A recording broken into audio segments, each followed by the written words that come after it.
we did get an update on inflation here from the Labor Department this morning, showing that inflation in the month of August ran a little bit hotter than expected. Overall, the consumer price index rising 1.3% from a year ago after a 1% annual increase in July. Overall, for the month, CPI climbing 0.4% versus the 0.6% advance we saw in July. Median projections that economists were bracing for call for a 1.2% year-over-year rise and a 0.3% gain on a monthly basis. So there you can see a little bit hotter than what a lot of people were expecting. And that was driven in the most part by the sharpest monthly gain we've seen in used vehicle sales since 1969. Conversely, education costs dropped, showed the first drop dating back to 1993 as prices there continue to fluctuate in this learn from home environment that's been sparked by the pandemic. So there are a couple of different forces at work here. Of course, all of that boiling into the stock market moves that we've seen. And volatility remains the name of the game. So how should investors be bracing for it? That's the big question we're breaking down here to wrap up the week. And here to discuss that with us is our first market guest. Susan Kaplan is the president of Kaplan Financial Services and also was on the Barron's list of top 100 women advisors. And she joins us now. And Susan, thanks so much for joining us. I guess we'll just start with that new inflation update, which a lot of people might say, why do we even care, since the Fed came out earlier and said it's fine to run past their 2% inflation target here and saying that they're going to be more accommodative. But what does it say to you, I guess, about the recovery as we see it now and what investors should be looking at? I think the recovery is really proceeding incredibly well. I think the markets have been more stable than one would anticipate, given we're in the middle of the pandemic and there's no cure or vaccine yet. And so I think the recovery is really proceeding really nicely. The market volatility, I've actually been shocked that it hasn't been more than that before now. And so that everything seems to rise and fall with each new number that comes out. But investors should be careful that they've made their plan in isolation, from the market and the volatility. How much in your whole portfolio do you want in the market? How much do you want to be absolutely safe? Mm-hmm. And every single investment is really based on time horizon, when you need the money or the income from the money, and your risk tolerance. And so generally speaking, risk tolerance is really affected most heavily by what's happening right this minute. And because right this minute, i.e. the second 3 quarters of 2020 is frantic, the pandemic is still going. Everyone's very edgy about the election. There have been civil issues. And so I think everyone is feeling fractured when it comes to their portfolio, and the impulse tends to be to rip money in and out, when in fact you can't do that. It's been proven over and over and over. Yeah. So you have to make the plan, commit to how much you want in the market, commit to what industries you want to be centered in, and then step away.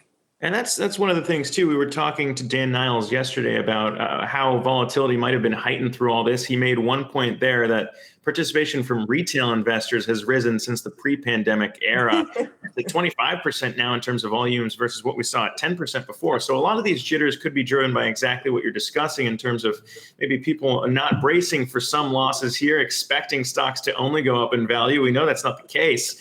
So, I mean, when you're looking at it, there's a few measures you talk about, I'm sure, with clients here in terms of dollar cost averaging, not trying to time the market to defend against what we saw this week in terms of quick volatility here hitting the market. I mean, how would you tell investors to best put that into practice here moving forward? If now we know that there's a lot of cash on the sidelines, if new investors are coming to the market now? You really have to make a decision how much you want to go into the market and over what time period, because we've been in periods, not just in the late 90s, but even after we rebounded from March this year, where the market seemed to keep going straight up.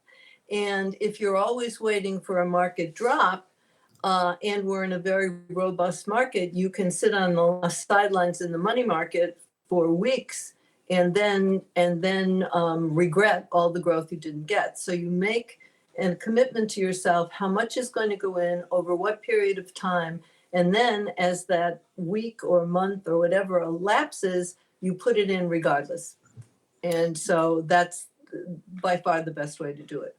In terms of diversification here, another one of those, I guess, fundamental lessons to bestow upon investors, even experienced investors, it's always a good reminder. I mean, when we talk about some of these growth drivers here and the tech names that we keep watching here in the FANG stocks, a lot of those, despite the fact that they've enjoyed a nice 2020, there are other names out there outside of the tech space worth highlighting here as well. Boston Beer Company, one of those names enjoying incredible growth here at more than 100% year to date.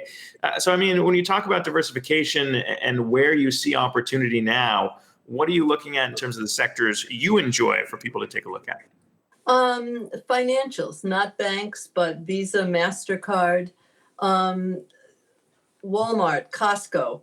These are mainstream blue chip companies that have given very nice returns and yet are in different fields, so that if the technology sector really takes a hit, it's very demoralizing to see everything drop. And the bad thing is all of us tend to find certain investments more appealing than others. So we keep buying them over and over and over. And even though the names may be different, it's true in fund land or stock land. When you really look at the diversification of the portfolio, you have to make sure that you have different segments of the economy captured. Mm-hmm. Yeah, and I mean, when we're talking about this recovery, just to wrap up on this question, things did seem to be progressing in the right direction, but over the last few jobs reports, we've noted a deceleration in terms of the strength of the recovery. A lot of people asking how much of that might be tied to what we've seen on the benefits front tied to unemployment. We know at the end of July that additional $600 in federal aid tied to the CARES Act rolled off for unemployed workers. But as millions of Americans still file for aid here, and a lot of questions surrounding how much states might be able to fund those benefits here in the future without another round of stimulus, what do you foresee for the back half of 2020 here in the strength of the consumer tied to, I guess, where the economy stands right now? I think the frustration is that Congress has been so paralyzed by hatred for each side that things aren't getting accomplished. And without giving more aid to the states and the people, it is going to start to stall the recovery a bit because there won't be enough funds. We were really going along perfectly where we were spending more in August than we did in July, than we did even pre-pandemic. But then as money dries up, there's nothing there. And we've learned nothing, if not from the Depression, that we have to fund this as the rest of the world is. And other countries are funding completely people's income for a whole year. And so it's important that we continue to do that. And Congress gets by their disagreements with each other and thinks of the American people. Yeah, it was one of those kind of head scratchers here when we saw personal incomes rising through the pandemic, a lot of that coming from the boost of the CARES Act. Of course, that wavering here the longer we move along here in 2020. But Susan Kaplan, president of Kaplan Financial Services, appreciate you bringing that update and insight for investors. Thanks so much. Bye-bye.